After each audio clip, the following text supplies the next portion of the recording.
भेटीगाठी सातत्याने वाढल्या आहेत। तसं बघितलं तर आता उद्धव ठाकरे आणि राज ठाकरे भेटले ही बातमी उरलेली नाहीये। या दोघांच्या वरचेवर भेटीगाठी होतच आहेत। पण आजची भेट जरा वेगळी होती असं दिसतंय, कारण राज ठाकरेंच्या शिवतीर्थ या निवासस्थानी ठाकरे बंधूंमध्ये जवळपास तासभर चर्चा झाली। समोरासमोर एवढा वेळ बोलण्याची पहिलीच वेळ, त्यामुळे आता ठाकरे बंधूंमधील युतीची चर्चा बरीच पुढे सरकल्याची शक्यता वर्तवली जाते। मुंबईतले काही वॉर्ड याच्यावरती दोघांचाही दावा असल्याची माहिती आहे आणि आजच्या चर्चेत यावरच वाटाघाटी झाल्या असाव्यात असंही सांगितलं जातंय।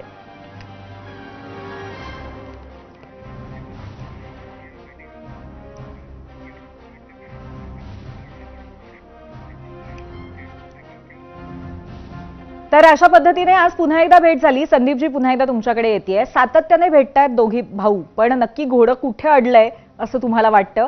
कशा पद्धतीने या युतीला अखेर साकार रूप दिलं जाईल असं तुम्हाला वाटतं?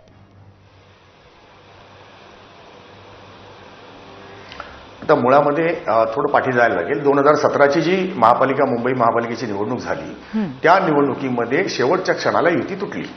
भारतीय जनता पार्टी आणि शिवसेना दोघे स्वतंत्रपणे लढले, राज ठाकरे स्वतंत्रपणे लढले होते, पण ती ऐत्याला युती तुटल्याचा फटका शिवसेनेला बसला। त्याही परिस्थितीमध्ये शिवसेनेने एकूण 84 जागा 2017 साली जिंकल्या। भारतीय जनता पार्टी वाढली, 82 जागा त्यांनी जिंकल्या। बरोबर। आता या सगळ्यात मनसेची सातत्याने पिछेहाट होत होती। आता परिस्थिती अशी झाली की एकनाथ शिंदे यांनी स्वतंत्र पक्ष काढला, ते पक्षातून बाहेर पडले, फुटले, जे काय म्हणायचं ते म्हणा। त्याच्यानंतर त्यांनी मुंबईमधले जवळजवळ 127 शिवसेनेचे माजी नगरसेवक आपल्याकडे ओढून घेतले। ही मंडळी त्यांच्याकडे गेली। त्याच्यामध्ये 2017 मधली साधारण 44 नगरसेवक गेल्याची माझी माहिती आहे, जे तेही लोक मान्य करतात। आता राज ठाकरे यांची जी स्ट्रॅटेजी एकूण मी जी बघतोय किंवा ज्या काही चर्चा होतात मनसेच्या, त्याची जी काही माहिती येते त्याच्यानुसार शिवसेनेचे जे आत्ता विद्यमान नगरसेवक आहेत, जे त्यांच्या नॉट विद्यमान म्हणजे त्यांच्याकडे जे नगरसेवक आहेत माजी नगरसेवक, त्या जागा वगळता उर्वरित जे फुटलेले नगरसेवक आहेत त्यातल्या जिंकून येण्याची शक्यता असलेल्या काही जागा मिळाव्यात असं मनसेची एक धारणा असणं स्वाभाविक आहे।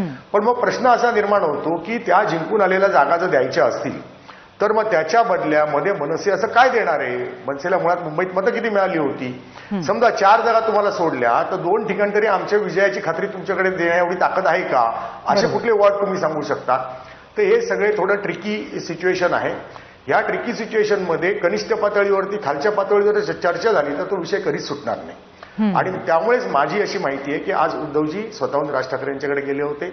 त्याच्यामध्ये या अनुषंगाने सविस्तर चर्चा झाली असणार, कारण महाराष्ट्र नवनिर्माण सेना ज्या जागा मागू पाहते त्याच्यामध्ये माहीममध्ये 2, शिवडीमध्ये 2, वरळीमध्ये 1 किंवा 2, विक्रोळीमध्ये 2, भांडूपमध्ये 2, मागाठाण्यामध्ये 2 आणि बोरिवलीमध्ये 2। त्याच्यामध्ये बोरिवलीमधला 18 नंबरचा जो वॉर्ड आहे त्या ठिकाणी मनसेची ताकद आहे। तिथे ज्या महिला नगरसेविका होत्या त्या एकनाथ शिंदेकडे गेल्या होत्या आणि आता परत इकडे आलेल्या आहेत, म्हणजे परत उद्धव ठाकरेंच्या गटात आल्यात आणि त्यांना तिकडे आता सीटवरती ते दावा करू पाहत आहेत। पण ती सीट कदाचित शिवसेनेला, म्हणजे आता असे काही वादाचे मुद्दे होणार आहेत त्याच्या पुढच्या काळात किंवा काही चर्चेचे मुद्दे राहतील।